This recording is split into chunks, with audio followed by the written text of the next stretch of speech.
नमस्ते दोस्तों। यूपीपीसीएल यानी Uttar Pradesh power corporation limited ने अपने दो डिस्कॉम्स दक्षिणांचल विद्युत वितरण निगम लिमिटेड और पूर्वांचल विद्युत वितरण निगम लिमिटेड के निजीकरण के लिए कंसल्टेंट हायर करने के उद्देश्य से टेंडर निकाला है। ये निजीकरण ट्रिपल पी मॉडल यानी पब्लिक प्राइवेट पार्टनरशिप पर आधारित होगा। दोस्तों, अब सवाल उठता है कि ये ट्रिपल पी मॉडल क्या है और ये बिजली वितरण जैसे क्षेत्रों में इतना सफल मॉडल क्यों माना जाता है। आइए इसे विस्तार से समझते हैं।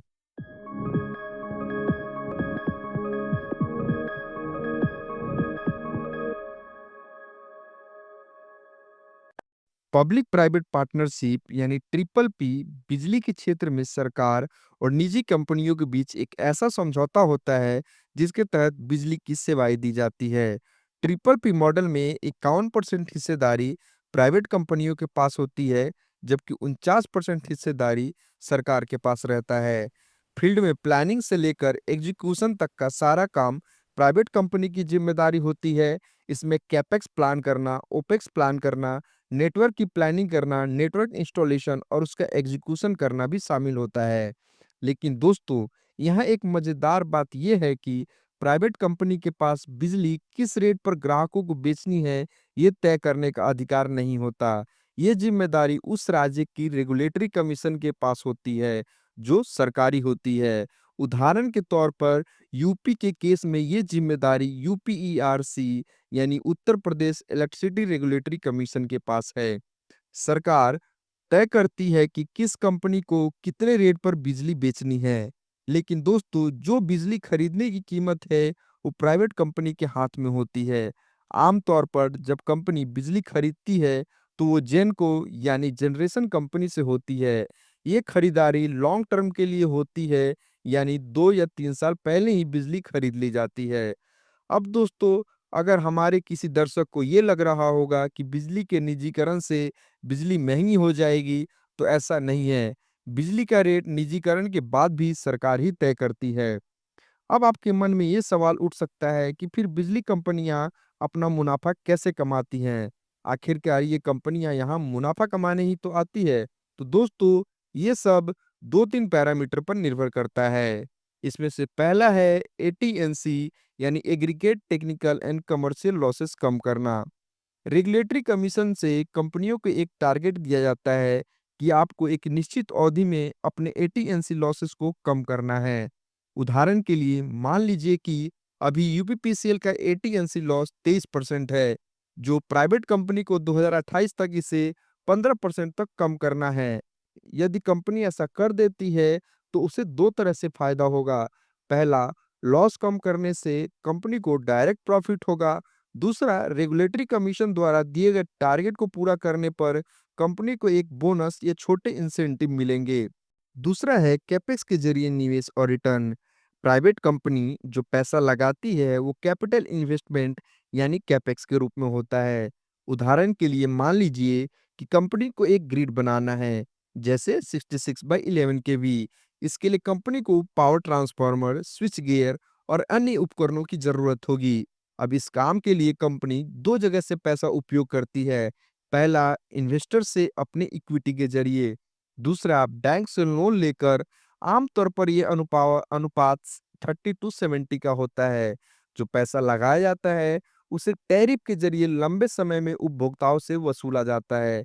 साथ ही कंपनी को हर साल उस पर ईआरआर भी मिलता है। दोस्तों, ईआरआर कंपनी द्वारा लगाए गए उपकरणों की लाइफ के आधार पर तय किया जाता है। उदाहरण के लिए, यदि किसी उपकरण की आयु 25 साल है तो उस अवधि के दौरान ईआरआर कंपनी को दिया जाएगा। अब दोस्तों, मान लीजिए कि प्राइवेट कंपनी ने अपना निवेश तो कर दिया, लेकिन सरकार यानी रेगुलेटरी कमीशन बिजली के बिल को नहीं बढ़ा रही है। ऐसे मामलों में रेगुलेटरी ओवरहेंग बढ़ता है, जैसे अभी दिल्ली के केस में बढ़ा हुआ है। दोस्तों, भारत में कई बिजली कंपनियां हैं जो ट्रिपल पी मॉडल पर आधारित है, जैसे दिल्ली में बीएसईएस यमुना, बीएसईएस राजधानी, टाटा पावर डीडीएल। उड़ीसा में Tata power western Orissa distribution limited, Tata power southern west Orissa distribution limited, Tata power northern Orissa distribution limited, Tata power central Orissa distribution limited. Chandigarh में सीईएससी, इसके अलावा जो आने वाले समय में केंद्र शासित प्रदेश यानी यूटीकरण में निजीकरण होगा, वो भी ट्रिपल पी मॉडल पर ही आधारित होगा। दोस्तों, प्राइवेट कंपनियों को जो भी अपना कैपेक्स इन्वेस्टमेंट करना होता है किसी नए इंफ्रास्ट्रक्चर को बनाने के लिए, उससे पहले रेगुलेटरी कमीशन यानी सरकार से पहले उस पे अप्रूवल लेनी होती है। ये अप्रूवल हर साल जाती है और उसे रेगुलेटरी कमीशन सही से जांच पड़ताल करके उसे वापस प्राइवेट कंपनी को भेजता है कि इस काम को हमें करना है या नहीं। अब दोस्तों, आपके मन में एक सवाल उठ रहा होगा कि प्राइवेटाइजेशन के बाद सरकारी एम्प्लॉइयों का क्या होता है? तो दोस्तों, सरकारी एम्प्लॉयी भी प्राइवेट एम्प्लॉइयों के साथ काम करते हैं। जो सरकार का जो पे स्ट्रक्चर होता है उसमें कोई चेंजेस नहीं होता। वो पहले से जैसे सरकारी कर्मियों को जैसे पहले से अपना मिलता था, पैसे मिलते थे, उसी हिसाब से जो उनकी छुट्टियाँ होती हैं वो उसी हिसाब से होती है। जो उनका पे बैंड होता है, जो उनका पे कमीशन होता है, सब कुछ उसी तरीके से होता है, उसमें कोई चेंजेस नहीं होते हैं। दोस्तों, आपके सामने देश में बहुत सारे ऐसे एग्जाम्पल हैं जहाँ जैसे मैंने आपको पहले भी बताया, Tata power, DDL, BSES Yamuna, BSES Rajdhani, CESC, Tata power, Orissa distribution, western, southern, northern, central, जितने भी हैं यहाँ पे तमाम सरकारी कंपनियां दोस्तों काम सरकारी लोग काम कर रहे हैं, उनको ऐसी कोई दिक्कत नहीं आती। दोस्तों, निजीकरण से भ्रष्टाचार में कमी आती है। प्राइवेट कंपनियों के आने से प्रक्रिया पारदर्शी होती है, जिससे भ्रष्टाचार कम होता है। ट्रिपल पी मॉडल के जरिए एटीएनसी लॉस को नियंत्रित करना संभव हो जाता है, जिससे बिजली वितरण प्रणाली अधिक प्रभावी बनती है। निजीकरण कंपनियों के आने से कई तकनीकों का उपयोग बढ़ता है और संचालन के लिए अधिक कर्मचारियों की आवश्यकता होती है। इससे रोजगार के अवसर भी बढ़ते हैं। ट्रिपल पी मॉडल सिर्फ बिजली वितरण में सुधार नहीं करता, बल्कि उपभोक्ताओं को बेहतर सेवाएं भी प्रदान करता है। दोस्तों, इस वीडियो में बस इतना ही। अगर आपके पास कोई और सवाल है तो हमें कमेंट में पूछना ना भूलें। दोस्तों, तब तक अपना ध्यान रखें। जय हिंद।